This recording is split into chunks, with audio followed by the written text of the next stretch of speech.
जय श्री कृष्ण दोस्तों, जय माता दी। शारदीय नवरात्रि आने वाली है। आप लोगों को नवरात्रि की बहुत बहुत शुभकामनाएं। नवरात्रि के दिन बहुत सारी तैयारियां करनी पड़ती हैं।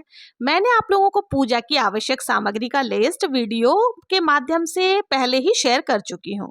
उस वीडियो को आप लोग जरूर देखें और पूजा की सारी आवश्यक सामग्री की व्यवस्था पहले से ही कर लें, ताकि पूजा के समय कोई परेशानी ना हो। आज की इस वीडियो में मैं आपको नवरात्रि के प्रथम दिन की पूजा विधि बता रही हूँ कि कैसे घट स्थापना हमें करनी है, कलश की स्थापना किस प्रकार से करनी है, माता रानी की स्थापना किस प्रकार से करनी है, अगर अखंड दीपक आप जला रहे हैं तो दीपक की स्थापना कैसे करनी है, नवग्रह की स्थापना हम किस प्रकार से करेंगे और साथ ही जुआरा कैसे बोना है। हर एक चीज की डिटेल वीडियो मैं यहाँ पर आप लोगों को बता रही हूँ। वीडियो शुरू करने से पहले आप लोगों से निवेदन है कि आप वीडियो को पूरा जरूर से देखें, एक भी स्टेप मिस ना करें। देखिए, सबसे पहले नवरात्रि के दिन जल्दी उठकर स्नान आदि से निवृत्त होकर स्वच्छ कपड़े धारण कर लेने हैं। फिर हमें माता रानी की स्थापना करनी है। तो जिस स्थान पर भी आपको माता रानी की स्थापना करनी है उसको साफ करके वहां हमें एक चौकी लगा लेनी है। देखिए, माता रानी का दरबार बड़ा होता है तो चौकी हमें थोड़ी बड़ी लेनी है। अगर बड़ी चौकी नहीं है तो आप दो चौकी को मिला करके भी एक बड़ी चौकी बना सकते हैं।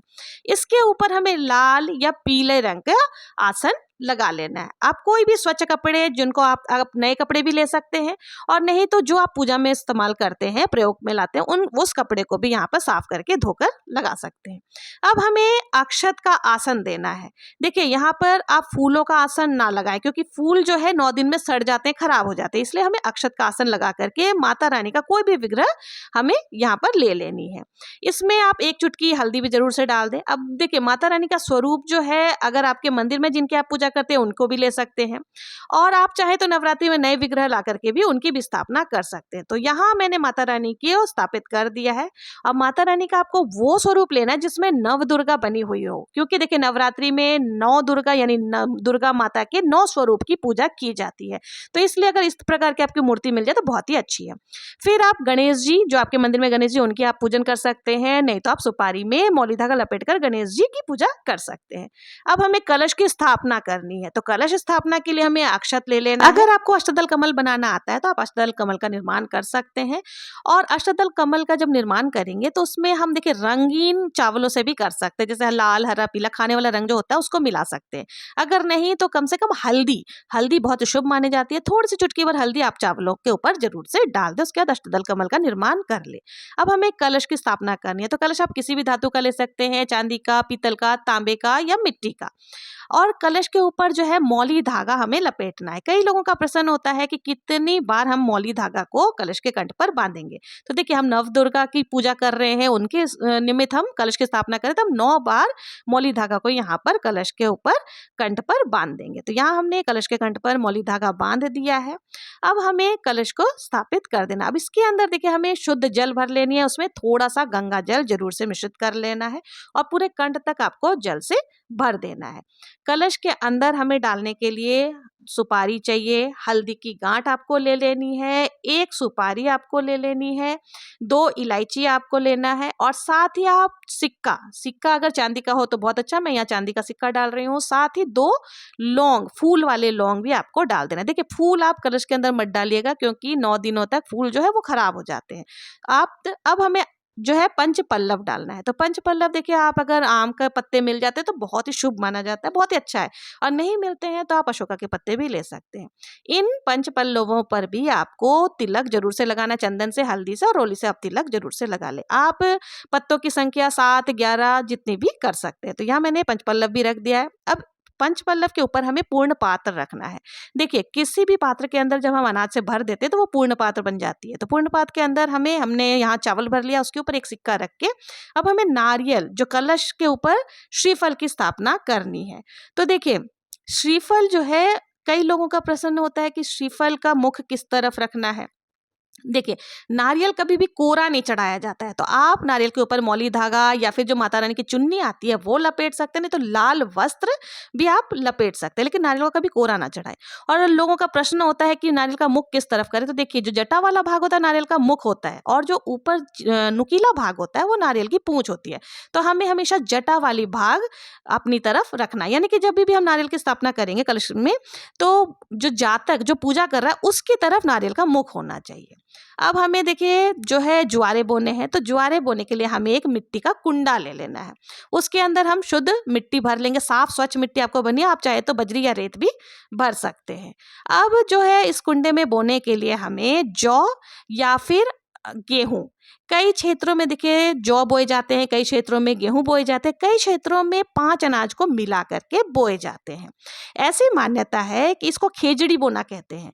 ऐसी मान्यता है कि आपकी खेजड़ी यानी आपके ज्वारे जितने हरे भरे होंगे उतना ही आपके घर में धन धान्य की बढ़ोतरी होती है, आपके घर में लक्ष्मी माता की कृपा होती है। और व्यापारी लोग इसी को देखकर अनुमान लगा लेते हैं, ज्वारे को देखकर ही अनुमान लगा लेते हैं कि उनका व्यापार इस साल कैसा होगा। यानी कि ज्वारे जितने हरे भरे और घने होंगे उनका व्यापार उतना ही फलेगा फूलेगा ज्वारे की तरह। तो इस प्रकार से हमने यहाँ ज्वारे बो दिए हैं। जौ को थोड़ा सा आपको भिगो लेना, उसके बाद डालना है, और बाद में आपको पतला एक और लेयर जो है मिट्टी की डाल देनी, ज़्यादा आपको मोटी परत नहीं करनी है, नहीं तो जौ अच्छे से नहीं उग पाएंगे। तो यहाँ हमने जो है मिट्टी की परत डाल करके ज्वारे बो लिए हैं। अब हमने ज्वारे का काम तो हमारा हो गया। अब देखिए हमें दीपक प्रज्वलित करनी है, तो दीपक आप नॉर्मल दीपक भी प्लेन मतलब जला सकते हैं, और अगर आप अखंड दीप की स्थापना कर रहे हैं तो आपको देखिए प्रथम दिन से लेकर के दशमी तक आपको यह दीपक, जब तक विसर्जन नहीं होता, आपको यह दीपक को प्रज्वलित करके रखनी है। तो आपको इसमें ज़्यादा मात्रा में घी भर करके और ध्यान रखना है कि दीपक बुझे नहीं। और अगर आप नॉर्मल दीपक कर रहे हैं तो आप कोई दिक्कत नहीं है, जितनी देर आपकी दीपक जलती है उतनी ही देर आप जला सकते हैं, लेकिन सुबह शाम आपको दीपक जरूर से प्रज्वलित करनी है।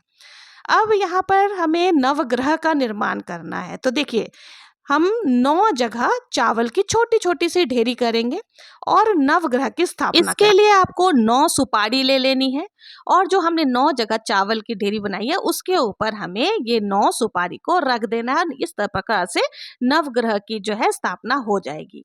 देखिए ये जो होता है नवग्रह, मतलब ग्रह दोष अगर आपके घर में है तो उसको दूर करने के लिए नवग्रह बनाए जाते हैं।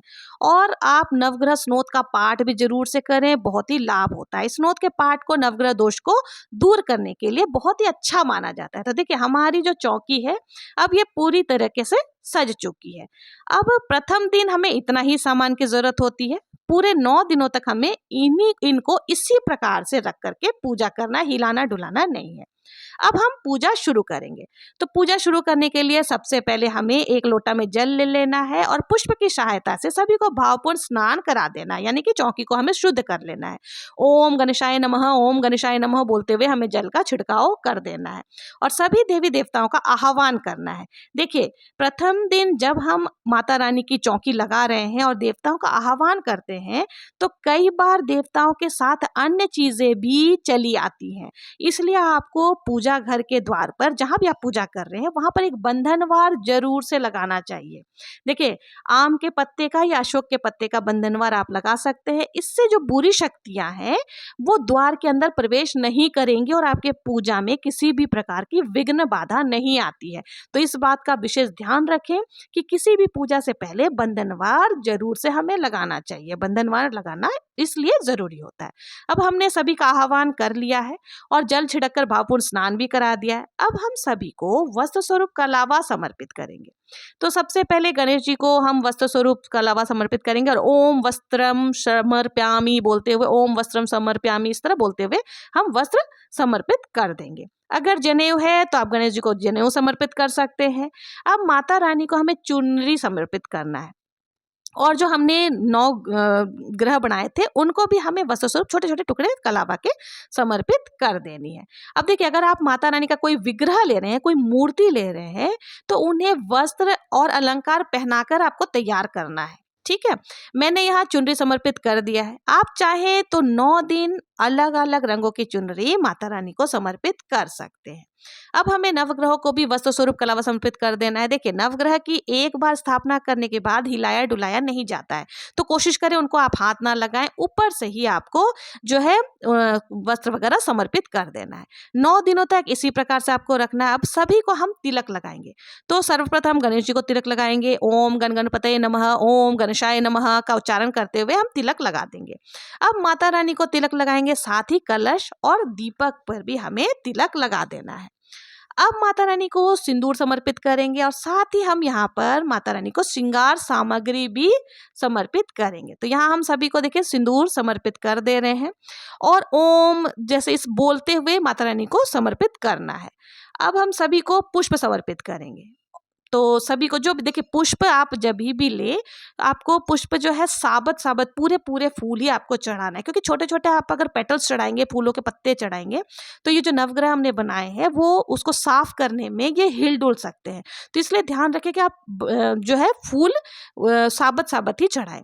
और अगर माता रानी को गुड़हल का फूल, गुलाब का फूल, कमल का फूल चढ़ाएं, बहुत ही शुभ होता है। माता रानी को गुड़हल के फूल बहुत ही पसंद है, तो इसलिए आप फूल कोशिश करें साबत साबत ही चढ़ाएं, ताकि आपके जो नवग्रह है वो हिले डुले नहीं। साथ ही गणेश जी को हमें दुर्वा चढ़ाना है। देखिए कम से कम प्रथम दिवस में आप गणेश जी को 21 दुर्वा जरूर से चढ़ाएं, गणेश जी का आशीर्वाद आपको प्राप्त होगा। तो यह हमने गणेश जी को दुर्वा घास भी चढ़ा दिया है। साथ ही दक्षिणा आप जरूर से चढ़ाएं। देखिए दक्षिणा जो है वो पूजा में रही कमियों को पूरा करती है, तो यथासंभव आप अपने सामर्थ्य के अनुसार दक्षिणा जरूर से चढ़ाएं। अब हम भोग लगाएंगे। तो माता रानी को बताशे का भोग बहुत ही प्रिय होता है, तो यहाँ पर हम एक पान के पत्ते पर बताशा, सुपारी, 2 लौंग और 2 इलायची डाल करके माता रानी को समर्पित करेंगे। आपके पास अगर पान के पत्ते नहीं है तो आप खाली बताशा, लौंग और सुपारी और इलायची समर्पित कर सकते हैं। इसके साथ ही देखिए जो भी भोग प्रसाद, मिठाई आदि आप चढ़ाना चाहते हैं वो चढ़ा सकते हैं, या घर में भी आप सात्विक तरीके से अगर कोई भोग बनाए है, हलवा हो गए, खीर हो गए, तो वो भी चढ़ा सकते हैं। साथ ही हमें ऋतु फल भी जरूर से समर्पित करनी है। तो ये सारे, और देखिए माता रानी को मिश्री का भोग भी अत्यंत प्रिय होता है। पंचमेवा हो गए, मिश्री हो गए, बताशा हो गए, आप यथासंभव जो आपकी इच्छा हो आप भोग स्वरूप चढ़ा सकते हैं। और साथ ही आपको एक पात्र में जल जरूर से समर्पित करना है, और ये जल को हमें रोज बदलना है। और देखिए माता रानी को जो शहद होता है, शहद का भोग भी बहुत ही प्रिय होता है, तो आप किसी पात्र में थोड़ा सा शहद डाल करके माता रानी को जरूर चढ़ाएं। क्योंकि देखिए माता रानी को 9 दिन 9 अलग अलग प्रकार के भोग लगाए जाते हैं। अगर आपको जानना है कि माता रानी के 9 दिन कौन से भोग लगते हैं तो आपको मेरे चैनल पर मिल जाएगा। अब हमें देखिए पाठ करना है। आप चाहे तो दुर्गा सप्तशती का पाठ कर सकते हैं, दुर्गा चालीसा का पाठ कर सकते हैं, और श्री सूक्तम का पाठ करना भी बहुत ही अच्छा माना जाता है। तो ये सारे पाठ आपको कर लेने हैं। अब हमें देखिए एक छोटा सा हवन करना है। तो हवन के लिए आप गाय के उपले ले सकते हैं, या फिर आप कपूर से भी हवन कर सकते हैं। तो यहाँ आप हवन में 7 बार या जितनी बार भी आहुति आप देंगे। आहुति देते समय ओम दुर्गाय नमः या फिर दुर्गा माता का कोई भी मंत्र आप बोल सकते हैं। अब हमें हवन में ही जो है भोग सामग्री समर्पित करनी है। मान्यता है कि अग्नि में यानी हवन में हम जो भी भोग सामग्री डालते हैं वो सीधे माता रानी तक पहुंचता है, तो आप हवन में जरूर से भोग सामग्री डालें। अब देखिए हमें बहुत ही प्रेम पूर्वक आरती करनी है। तो सबसे पहले हम गणेश जी की बहुत ही प्रेम पूर्वक आरती कर लेंगे, फिर हम दुर्गा माता की जो भी आरती आपको आती है वो आरती आपको कर लेनी है।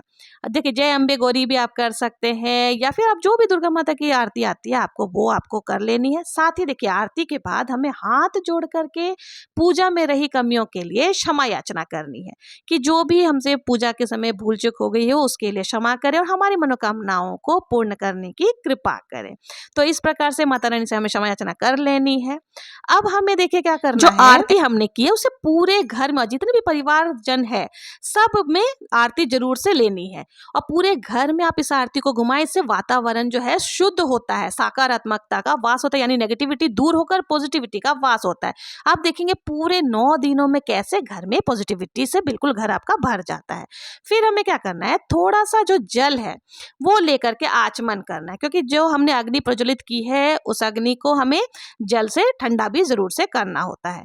तो इसलिए हमें जो थोड़ा सा हाथ में जल लेकर के आचमन 2 बार जल छोड़ना है, तो इस प्रकार से हमारी आचमन हो जाएगी। अब जो ये भोग प्रसाद आदि हमने चढ़ाए हैं वो हमें 10 से 15 मिनट के बाद हम ये सारी चीजें उठा करके परिवारजन में आसपास में बांट सकते हैं। और जो ये चौकी है उसे हमें हिलाना नहीं है, नवग्रह का जो निर्माण किया है उसे हिलाना नहीं है, कलश जो स्थापित किया उसको नहीं नहीं हिलाना है, ज्वारे जो बोए हैं उसको भी टच नहीं करना है, और साथ ही जो हमने अखंड दीप अगर प्रज्वलित किए तो उसका ध्यान हमें जरूर से रखना है। तो इस प्रकार से जो है हमारी प्रथम दिन की जो पूजा है वो हो जाएगी। अब देखिए, श्रृंगार सामग्री अगर आप प्रथम दिवस पर नहीं चढ़ा सक रहे हैं तो कोई दिक्कत नहीं है, तो आप अष्टमी या नवमी को माता रानी का खोंचा भरा जाता है तो उस दिन आप श्रृंगार सामग्री चढ़ा सकते हैं। अब देखिए, हमने जो ज्वारे बोए हैं उनको भी हमें सींचना है, तो पूजा के बाद आप फूल की सहायता से बिल्कुल कम कम पानी का छिड़काव उसके ऊपर कर दे, ज्यादा जल आपको नहीं डालना, नहीं तो ज्वारे खराब हो सकते हैं। आप देखेंगे कितना बढ़िया ज्वारा आपका उगेगा। तो ये थी प्रथम दिवस की जो है पूजा विधि। अब देखिए, जो दीपक हमने प्रज्वलित किए है उसको आपको शाम को भी प्रज्वलित करना है, शाम को भी भोग प्रसाद आपको लगाना है, और नेक्स्ट डे वापस से दीपक को धो करके आपको प्रज्वलित करना है। लेकिन अखंड दीप जो हमने जलाया है उसे हमें बिल्कुल टच नहीं करना, लेकिन उसके घी का ध्यान रखना है, और उसको बहुत ही ध्यानपूर्वक हमें 9 दिनों तक इसी प्रकार से, जब तक हम विसर्जन ना करें तब तक प्रज्वलित करके रखना है। तो ये थी हमारे प्रथम दिवस की नवरात्रा की पूजा विधि। अगर आप लोगों को पसंद आई हो तो कमेंट में जरूर से बताएं, और अगर कोई क्वेश्चन हो तो वो भी आप पूछ सकते हैं। और अगर मेरा वीडियो पसंद आता हो तो प्लीज़ मेरे चैनल को लाइक, शेयर एंड सब्सक्राइब करना ना भूलें। मिलते हैं नेक्स्ट वीडियो में किसी और पूजा विधि के साथ, और माता के नवरात्रि में 9 दिन 9 भोग कौन सा लगता है, और माता रानी को 9 दिन 9 रंग कौन से प्रिय है। मिलते हैं नेक्स्ट वीडियो में, तब तक के लिए जय श्री कृष्णा।